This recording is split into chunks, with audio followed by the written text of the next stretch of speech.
Katapusan sa Japan, ang daming utang na binayaran. Yawa. Diyos ko, katapusan pa lang ngayon, 28 pa lang eh. Susunod ko. Sira pa yung isang ATM. Ganito ang buhay sa Japan. Kapag katapusan, papasok, lalabas, papasok. Diyos ko po. Buti maaga ako.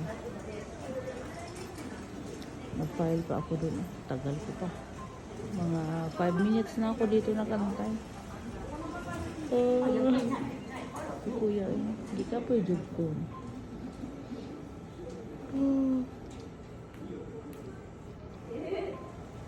Ang hirap yung alam niyo yun, yung magtrabahong ganito.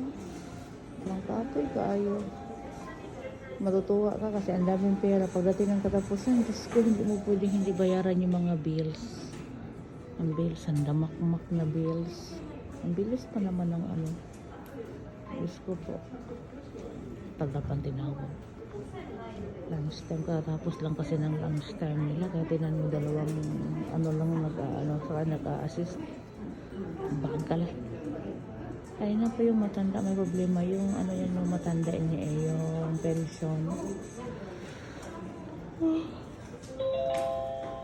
Gutom na ako. Napapagod ako, nagugutom.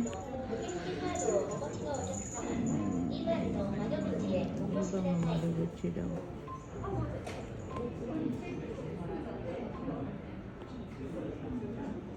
Pero ang linis ng bangko, diba dito?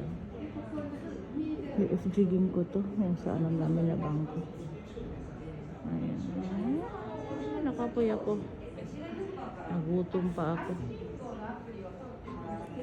Tapos to, tignan mo yung niluto sa TV. Diyos ko po. Yung mag-antay ka ng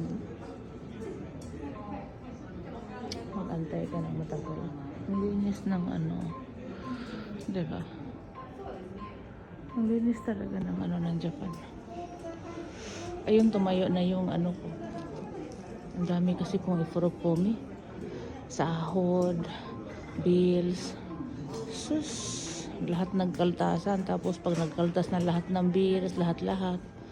Inventory na naman, ano na naman, update na naman. Diyos ko, kakapoy sa buhay, no? As in, magkapoy. Ayan, matanda. Kanina pa yung matanda, guys. Kanina pa siya. Ganda ng bulak. Diba? Nakugutom ako. Imitation. Hindi totoo. Totoo siya.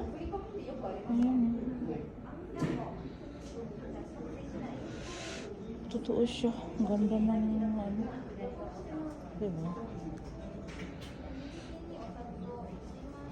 Nakaganda lang sa bangko ng Japan, guys.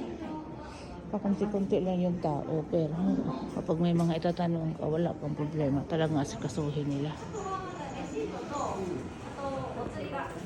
Kasuhin nila lahat. So, ayan, tapos na. So, tapusin. Ayun na, tumayo na yung isa kong ano.